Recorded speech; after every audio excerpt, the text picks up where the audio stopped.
Bismillahirrahmanirrahim, dear viewers, Assalamu alaikum. I am your host Faisal Raza and you are watching Foresight.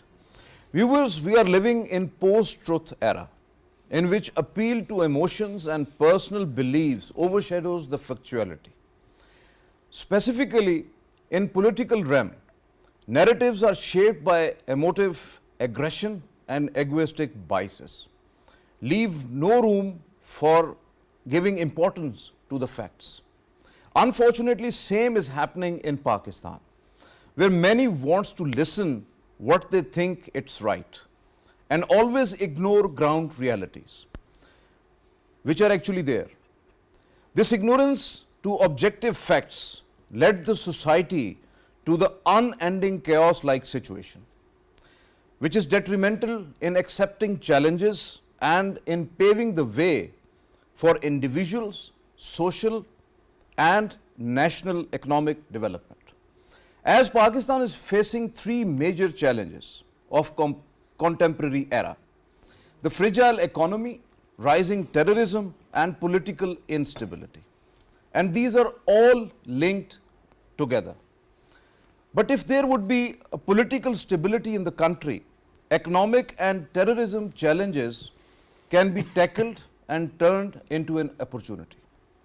Most unfortunate for some, aiding criminal terror mafia or directly the terrorist is their politics.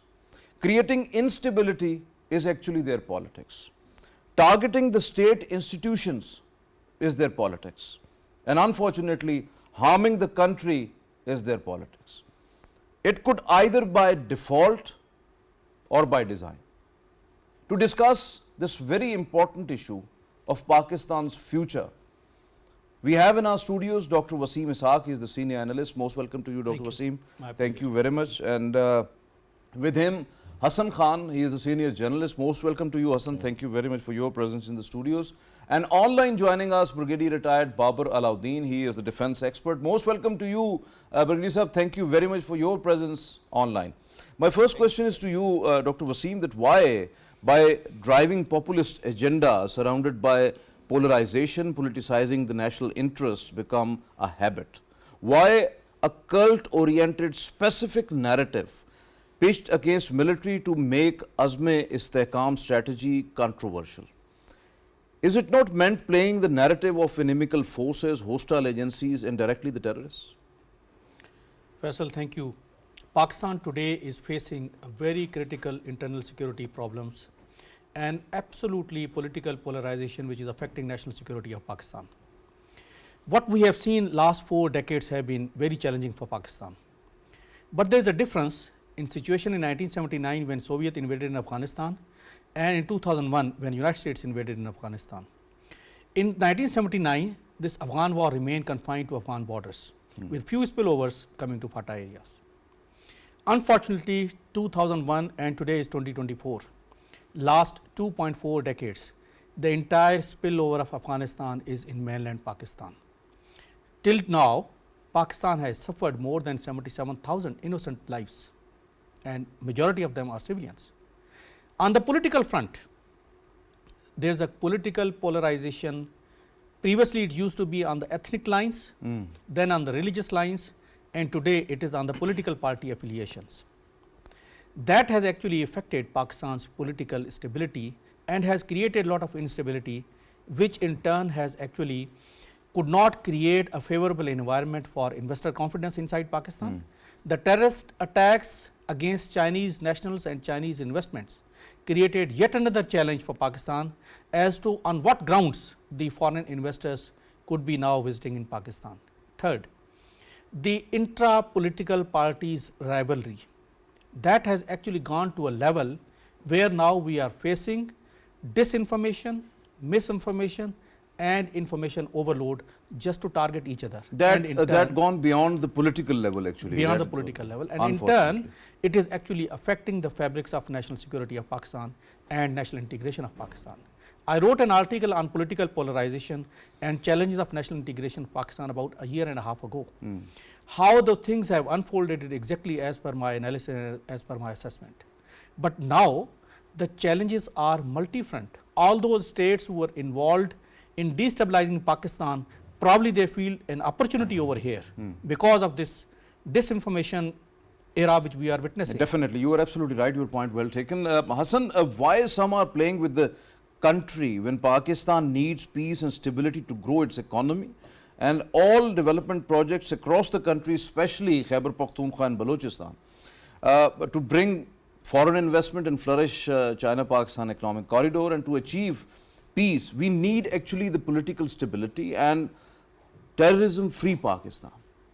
Yeah, Faisal, thank you very much. And I think Dr. Saab has also well elaborated the situation and the challenges currently faced by Pakistan, both on the internal front and on the external front. And it is quite unfortunate, you rightly mentioned that this is the time where we need to get united and attract the international community, international investors, etc., and showcase Pakistan's, I think, treasures of Pakistan's, whether it is the religious sites, whether it is the natural beauty, whether it is the high mountain, whether it is the low deserts, etc. Unfortunately, we are unable. And as for my personal view is that the fault doesn't lie in our stars. It's quite unfortunate. The reason is also that state repeated failures on various fronts in various eras, I think led to these situations where right now we are. One important thing is that we are miles behind, I think, the rest of the world in a way, acting or proactive in changing, in facing certain challenges which are taking place, especially in the region, within the country and within the world. And that's the number two, which most of the time I discussed in such talk shows, is that unfortunately at the moment, since last 40 years, I will say, there is nobody who owns Pakistan. Everybody is on free, and somebody is talking more of as let's say I am a journalist, so I'm more concerned about freedom of the press. Damn care for the country, for the states. If I am a judge, so I damn care for the country, for the rule of law, for the constitutions. What is in my interest, what is in my institutional interest, I will do that. If I am a journal, so my concern is entirely either my personal or either of my institutions. We are everything, but unfortunately we haven't made Pakistan. If you are a member of a certain political party, if you are a leader of a certain political party, you damn care for the state interest, for the country interest. Your interest is to secure the interest of that particular party, of that particular individual. So that's the reason that most of the time, when I think over the situation, the only thing is that nobody is owning this great country, and this is quite unfortunate. And that's the reason we are not responding to the changing scenario. We are not responding to the challenges which are coming from abroad. We are not, I think, sensitive to the challenges which are inborn within the country, and we respond to the challenge once it's over our head. Once all the we are just on the receiving end, but unfortunately we are not weighing it. We react.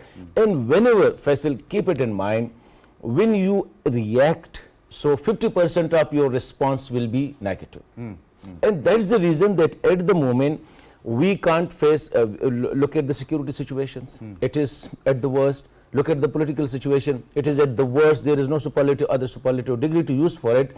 Look at the economic situation, it is at the worst. Look at the human rights situation, it is at the worst. Look at your institutions. Each and every institutions, these are what we call it, the collapsing thing. It is now a time that we all need to set together. Even yesterday, a day before yesterday, I was talking there 4 or 5 individuals or institutions, I think. First, look at your judiciary, look at your judges, the conduct of your judges, look at the conduct of your bureaucrats, look at the conduct of your politicians, look at the conduct of your journalists, and look at the conduct of your journals. Everybody is in hurry to quit this country. Everybody is planning to place his sons abroad, whether he's a journal, he's a bureaucrat, he's a judge, he's a politician, he's a journalist. You are absolutely right. That's the reason I say nobody is owning this country, and nobody is attaching his future, his children's future to this country. Obviously, you are absolutely right. Brigadier Retired Babar Alauddin sir, why to politicize Pakistan's core national interest when it's a question of country's survival? Why don't we understand enemies' nefarious designs as enemy targeting our fault lines? And unfortunately, some in our own society are facilitators, especially in politics, and by design or by default fulfilling the terrorist destructive agenda? While discussing the situation inside Pakistan, the challenges being faced by Pakistan, I personally feel although there are serious economic challenges and there are very serious security challenges, but to me the most important and the most sensitive and the most dangerous challenge is political polarization. If there's a political stability in the country, the security forces are quite capable of defeating this terrorism. They have done it in the past also with the support of the entire nation. As if the political stability, the economic meltdown can also be stopped or at least slowed down, because then the foreign investment would come. And there are so many things in the pipeline, maybe CPAC, maybe the Saudis investment, maybe some investment from the UAE and other friendly countries. But this political polarization, the political instability is basically detrimental to our economic progress and our ensuring security situation in Pakistan, where everybody feels very safe and secure. Your point well taken. Hassan Khan, what are the consequences of confusing and contradictory statements, announcements and messages against the counterterrorism efforts like Azm-e-Istehkam strategy? How does politicization of such vital national aspects by some eroding public trust, creating divisions, ignite polarization, undermine the legitimacy of the national security campaigns and benefits the terrorists? Look, I think this is quite unfortunate. I will say very sad scenario that we are using the national security things for vested interest. Look, no doubt the way this Azm-e-Istehkam was announced, initially there was certain confusion, but later on when the Prime Minister office issues a statement, so I think it should have been clear to each and every one. But unfortunately it was used as a, what you call it, as a tool to target and to malign even the security forces specifically. And we are I think, look at the country situation. Nobody is secure, I think, at the moment. You know, the day we were politicizing this issue, 8 security persons died in Banu. In the same day, 3 died in Waziristan, etc. Yes. Not died, but killed by the terrorists. Nobody is, I think, looking at what's going on. During the last, I think, few months, we lost 360 people to terrorists. And I think this is a huge number. And this is not only the number, almost hundreds of families are being affected. So that's the reason I say, look, there are certain things you have to take care for personal, for your for political purposes. But whenever it comes to the state, whenever it comes to the country, I think one need to be above that. Look, at the moment, you might have heard leaders of some political parties are roaming around international capitals, and they are trying to convince the international community that political situation in Pakistan is not good and you must intervene in the way. So I think how unfortunate it is. Tomorrow you and the Prime Minister or somebody else will go and try to convince the international community come to Pakistan and invest, while at the same time there are other political leaders or political entities who are in the same capitals telling the people that in Pakistan the situation is worse, political situation is worse, human rights situation is worse, security situation is worse. So how can your Prime Minister or your ministers, etc., will convince the international investors to come to Pakistan? So I think it is quite unfortunate. There shall be a line. A line shall be drawn. Whosoever is crossing the state interest, I think whosoever it is, I say whether it's a journalist, a judge, a politician, a bureaucrat, you and me and he and she, etc., I think he or she must be taken to task. Definitely. Unfortunately, in Pakistan, the problem is if a big person break a law, if you are a judge and you break the law, nobody can put a hands on you because you are a judge. If you are a journalist and you break a law, you do something, you are beyond above the law. If you are a bureaucrat, a grade 20, 22 or etc., so nobody can put hand on you. Your son can go and he can break the red signals, etc. Damn care for it. If you are a politician or if you are a ministers, you are political leaders, so this country is free for you. Obviously. I think we need to come out of these situations. There shall be a law and everybody shall be treated equal in the eyes of law. Only then, unfortunately, look, the day before yesterday, one of the senior most political leaders, he refused to be interrogated or investigated by the polygraphic or the others, yes, definitely, because it was not his interest. So the police were there standing for the whole days and they went back. Well, there is nobody can tell him, nobody can There force must him. have to be a stern implementation of law. I Law think has to take until- its course. And I am also, that is people important, say, really. people say that state is just like a mother. I know state must be like a father to tell you what is right and what is not. You are And I absolutely think right. You are unfortunately in absolutely right. Pakistan, we are just treating the state as a housemaid, I think. Yes, you are right. You are right. We have to be. So that's the strict on reason that aspect. which I was coming to your question. That's the reason that we are not taking care of the state interest. We are more interested in our own interest, whether Yes, the political yes. interest, institutional Unfortunately, interest. our own interest, someone somewhere Supreme. tells us that they always portray their own interest as a state interest. So that is unfortunate, very unfortunate. Dr. Waseem, what about the use of social media against the state institutions, government, judiciary, armed forces, and their top leadership?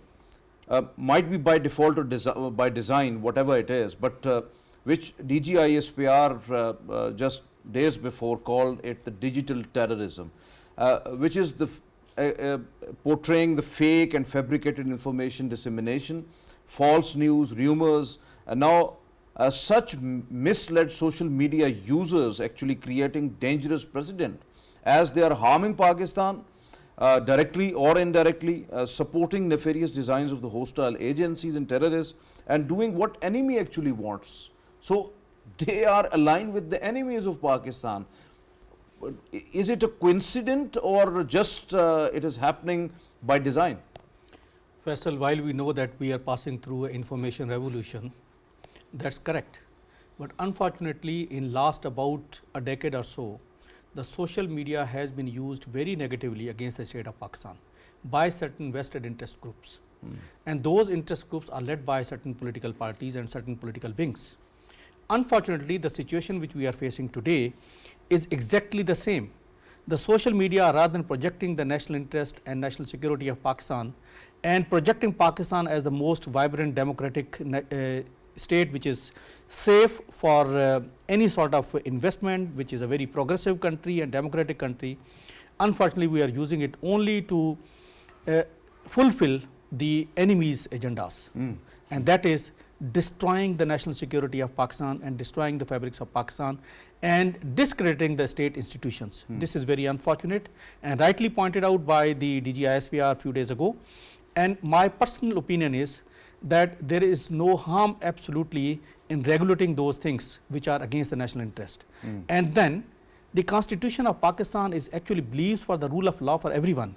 So we have an overarching umbrella available to us. We just need to implement that in letter and spirit. Definitely. And if you follow those things, I think all our social problems would be eradicated. Obviously, you are And absolutely would create right. more Brigadier harm. Retired Babar Alauddin sir, when DGISPR clearly said on July 22nd, and I quote, Azme-Istehkam is a campaign to reinvigorate and re-energize the comprehensive counter-terrorism strategy. It's not a kinetic operation. No large-scale displacement would be there. It's wrongly attributed to Operation Zarb-e-Azm. So why political forces, their social media brigades and some sections of media spreading confusion?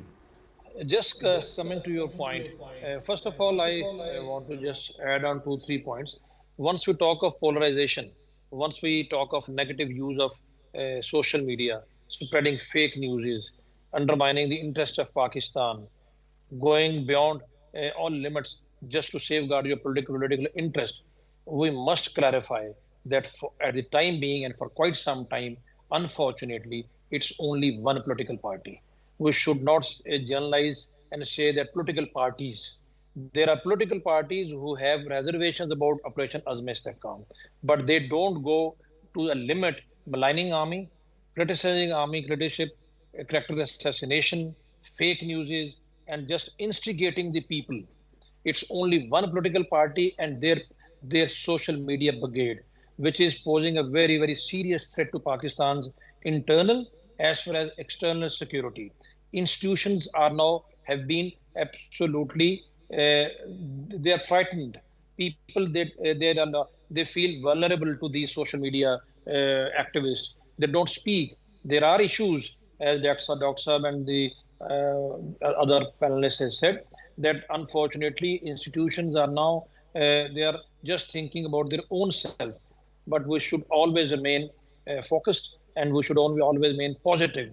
There are very good things also happening in Pakistan. Coming back to your question, Operation Azme Istehkam is a very different operation what we've been conducting and doing in the past. And just want to clarify one thing, that Pakistan Army in last more than 2 decades have never ever resorted to collateral damages. We have been just sacrificing and endangering our lives. There have been more casualties only for the fact that we don't resort to carpet bombing, and we don't resort to the artillery shelling the way Americans have been doing in Afghanistan. We only resort to intelligence-based operations. As regards the displacement of the population is concerned, in these FATA areas, which are now settled areas, whenever there have been military operations, population displacement has been as minimum as possible. There have been some displacements large scale in North Waziristan, but in other areas they have been restricted. Now this operation is different. We should not confuse this operation with the rest of the operation. It's very, very clear that it will be focused in those areas where we have informations about the terrorists, their hideouts, may it be anywhere in Pakistan. It is not being restricted to erstwhile FATA or Balochistan. Wherever there will be information about the terrorists, may it be the religious terrorism or the terrorism we are facing from across the border, they will be taken on and taken on very, very seriously. So every political party, the civil society, everyone has to support the security forces, because it's a matter of our survival now. This terrorism has posed a very, very serious threat, coupled with this political polarization, this political hate. I would call it a hate. You can always differ. You can always differ on major points. You have political right to have your own point of view. You have right to even agitate also, but you have no right to compromise on national interest. Once you ask the international monetary agencies not to give aid to Pakistan, once you write letters, once you go into the European capitals and foreign parliaments and get the resolution passed against your country, it's not a matter of one person, one party, or for one individual. You are just putting the country's future in very, very serious danger. So we all have to think of these lines. We have to cash on the positive, and we have to just keep these negatives on the back of our priorities. Everybody has to get together. Elections have taken place. A government is in place. If somebody has reservation about the elections held, the courts are there. But these courts are otherwise out of the way supporting them, helping them. So go to the courts, get the justice, and it will be very, very clear. So why to go onto the streets and just put Pakistan's security and Pakistan's very existence into a very, very serious danger? So, I think Brigadier Retired Babar Sahib, unfortunately, there is a criminal terror nexus assisted by inimical forces spreading terrorism. Now, these mafias using actually the shelters of many, including some of the political parties, and I am here saying it, political parties, not one party. As DGISPR said that just mafias want so soft state, no legal action against them. Smuggling should be allowed, like cigarettes, oil, narcotics, human smuggling, weapon smuggling, non-custom paid vehicles, illegal properties, unregulated borders, no documentation or passports, etc. And along with that, when a state acts, resistance comes. Like Chaman, we have seen the apparent agitations and violent protests and all that. So what do you say about that? here I would agree with you that these mafias are supported by groups made by political parties, groups within the society, by not one political party or one particular group. They are being unfortunately supported, facilitated, harbored by so many people across the board. And it's not happening today, it's happening unfortunately for last so many decades. Here we have to put our house in order, because if you see basic responsibility of maintaining law and order, basic responsibility of curbing the smuggling or other so many ills and the criminal activities in the society lies with the provincial governments. Now, each province has a government of a different political party. Now, everybody has to play its role. It's not only one province. If everybody plays its role and cooperates with the security forces and curbs and launch large-scale operations against these mafias, may it be smuggling, may it be the narcotics, whatever the DGISPR has been made with unregistered vehicles. And he was certainly right that army doesn't have to do it. It has to be done by the governments in place, governments of the day, the provincial governments, the political, the federal government, because these mafias have a direct linkage with the criminals and these terrorists. These terrorists mint money and earn money from these activities. They just they threaten people, they blackmail people, and they get money. And this is the responsibility of law enforcement agencies. Other than army is bordering the securing the border. But these activities are actually being taken place in heartland Pakistan. So it has to be stopped in any way. And there I agree with you fully that it's everybody's responsibility, not the responsibility of one political party and not the responsibility of any particular group. Every government and state institution, they have to act on it and act according to law. So, Dr. Waseem, according to the National Action Plan that was first envisaged in 2014, then afterwards we have seen a revised one in 2021, governments, judiciary and all other state organs and the institutions has to take effective steps to have backup of our military. Where is that effective backup of all the anti-terrorist operations, like effective legislation, meaningful prosecution of terrorism related cases, speedy trials in anti-terrorist courts and exemplary punishments? Unfortunately, we have seen that there is only 9 or 13 courts there in Khyber Pakhtunkhwa or in Balochistan, and the conviction rate is just 0.7%. So if such a situation happens in a country where the terrorism is imminent and at the doorstep, we have to fight that threat, but the courts are not working? I'll give an all-encompassing answer to not only for the court's purpose, but in overall situation. We have seen very successful conduct of operations in Swat, in South Waziristan and North Waziristan, and especially after the APS incident in Peshawar. The entire nation backed up its armed forces and all the state institutions. And all the political parties are united at that time. Yes, and we got the results. Yes. But fast forward, we have seen a very different situation in last 6 years. And the origination and then culmination of that situation is intense political polarization. And coming over to the courts, unfortunately, our courts are now exhausted by intensive political cases only. There's hardly any spare time for them to prosecute the other terrorism related cases. And since the political parties are polarized, the nation stands polarized. And unfortunately, the state institutions stand polarized. When there's a complete polarization, there's hardly anyone who can create consensus against the evolving threat of terrorism. Obviously. This time it appears to be more devastating than what we faced, let's say 10 years ago. So, because internally we are polarized and the evolving threat is right knocking our doors, and our security forces are overstretched. There's a time to sit down. We need to have a grand reconciliation. All the political parties need to create harmony, at least on this one agenda, that improve the internal security of Pakistan and bring in some sort of political stability. And all other state institutions have to support this effort. But again, there is one thing lacking: the national security strategy of Pakistan. Only issued once, and again it was very generalized. We need to now issue a very specific national security strategy, how to tackle this evolving threat. And NACTA, I think, should take a lead role in this, because it is all counter-terrorism operations.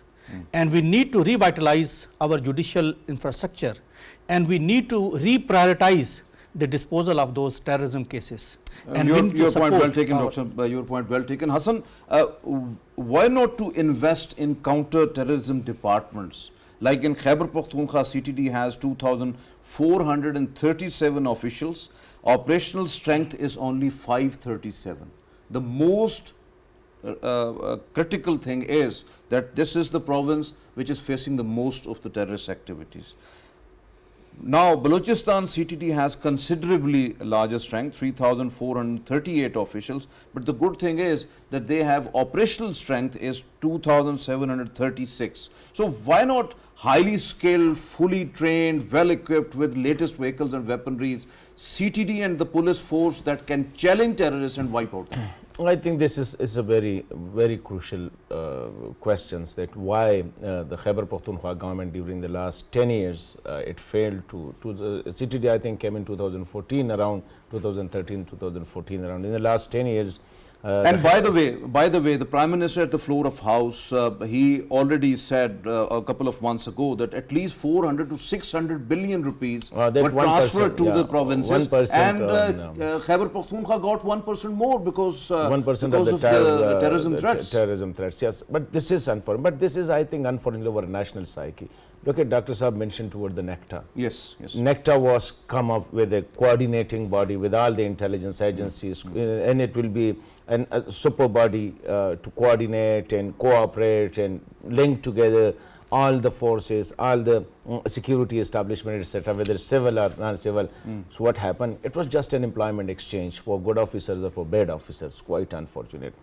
Then look at the National Action Plan. National Action Plan were 20-point agenda. Yes. Of the 20-point, last 10 years, we failed, whether it's the provincial government, whether it's the federal Initially government. It was 20 points, now of the 14 points. Now 14 points, yes. But of 20 points, you did not implement a single point. Only 1 point was implemented, and that was military courts, etc. That's the rest 19 points were just thrown to the bin.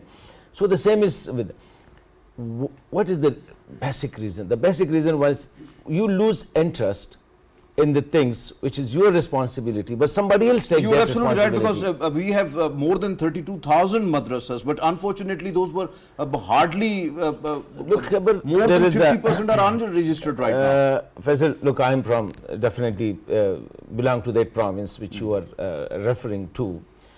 If you cross the Indus and you just ask anybody about the state of affairs, so definitely you will say there is something wrong in the state of Denmark. And the narrative is overriding. You ask an ordinary person, he has a view on it. You ask an educated person, he has a view on it. And somewhere, somehow, these views converge. Now in Khyber Pakhtunkhwa, there is this blame syndrome, blame other syndrome now. There's so much, why I was making this whole reference. Now there is this, the people have, even the government, blame other syndrome. But the best thing is you blame for each and every problem the other. So now in Khyber Pakhtunkhwa, the government, I think, during the last 10 years, I think the most inefficient bureaucrats, the better place to post them is in Peshawar, the entire country. If you have a bureaucrat who is doing nothing, the best place is to send them to Burma, the black waters once upon, that is Peshawar. If you, unfortunately, that's why I'm telling you, if there is a budget cut at the federal level, the better province or the better place either cut it from the tribal territories budget or from the Khyber Pakhtunkhwa budget, because there is nobody to ask for it. So that province at the moment, and sometime I'm in private discussions, I'm telling my friend that please don't take it lightly. Hassan, the situation emerging in Khyber Pakhtunkhwa. We have actually run short of time, so your point well taken. You are absolutely right on that account at least. Dr. Waseem, you were talking about National Action Plan. So according to NECTA, there were 16 committees formed to implement National Action Plan at that time in 2014. So right at the inception. So none of them met more than once during the last 10 years. So why such a vital issue of national importance was not given due priority, which is posing as an existential threat to our country's security?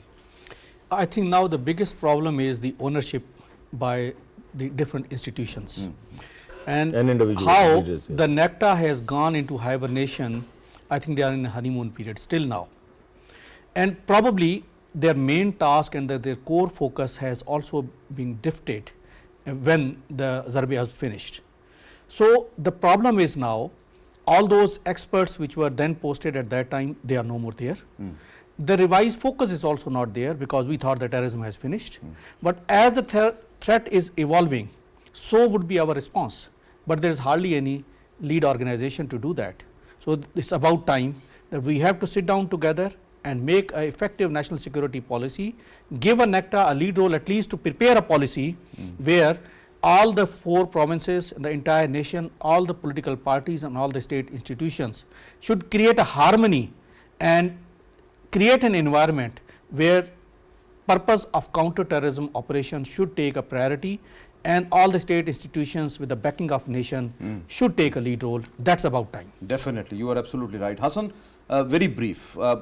Whether national media have to play in the hands of those creating hurdles in the national resolve of erading terrorism, or to have make those accountable who are playing with national interests and country's fate, maligning the state and its institutions through social media, using political tactics, directly in public, or by using international institutions, as you were... Look, Faisal, if you want to be the briefest, I think let me finish it with a small, what you call it, share, couplet of Urdu. Somebody, I think, I don't know who is the author of this verse, but it says, "Ek hi ullu kafi tha barbadi gulistan karne ko." You see, on your these questions, is you referring to the media, "Har shakh pe ullu beta hai, anjam gulistan yehi hoga." So the problem is not, it's not only the media. I think each and every organ of the, what you call it, Brigadier Sahab was right. There are too much good things about Pakistan to say. Yes, there were too much. There were times when we were helping the Germans to build their country. There were times when we were assisting the South Koreans to have an economic plan. There were times when we were engaged in the Middle East and telling them how to make your countries develop, how to make these deserts beautiful and attractive, and how to be. So those were the times, but unfortunately at the moment, today maybe the politicians are bad, yesterday maybe the judges were too bad, day before yesterday maybe the journals were very much bad, and I think each and everybody has played a role in bringing the situation to a stage where right now we are. And Dr. Saab was quite right. He said that now it is everybody's responsibility. It's not only one person, not only the politicians, not only the judge, not the bureaucrat, neither the media person, neither the journalists. I think each and everybody has to realize that enough is enough. Now let's contribute something to the state. And I think one thing is just a warning. If Pakistan exists, I think we all are there, and we will have this respect, whether good or bad.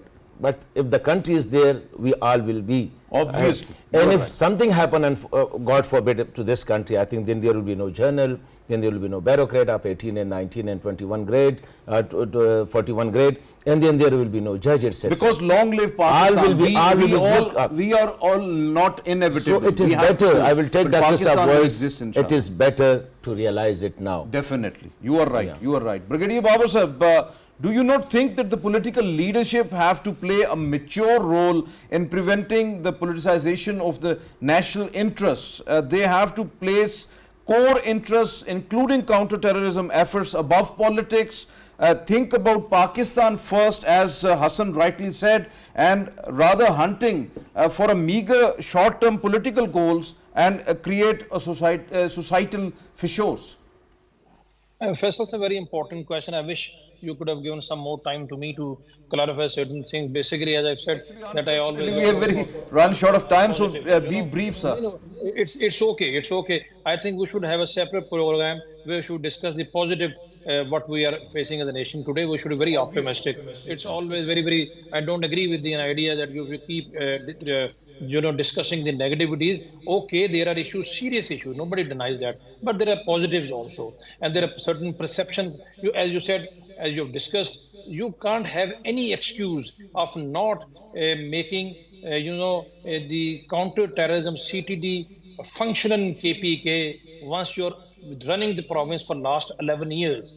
You were given 600 billions, one person more share in NFC, and you can't blame it to the state. If people are not satisfied with the state, and they are not, the provincial governments, I'm using the word governments, are to be held responsible for most than the federal governments. In last 15 years, you have governments of three political parties.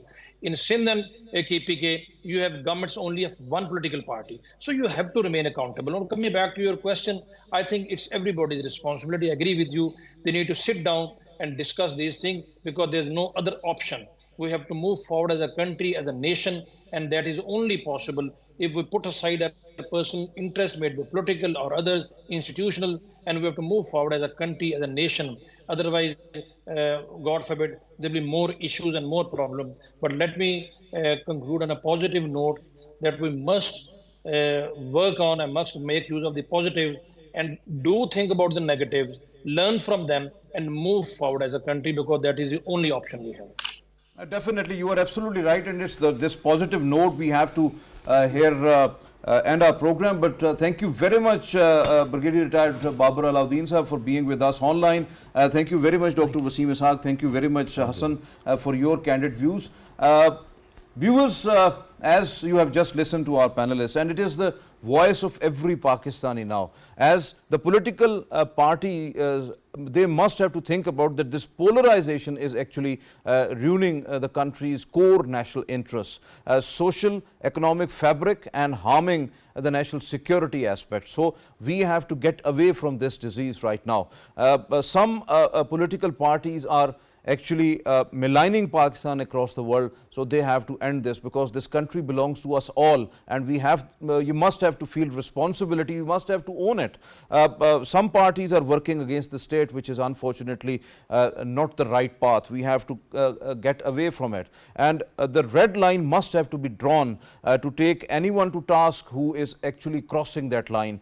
Stern law enforcement and law implementation must be there.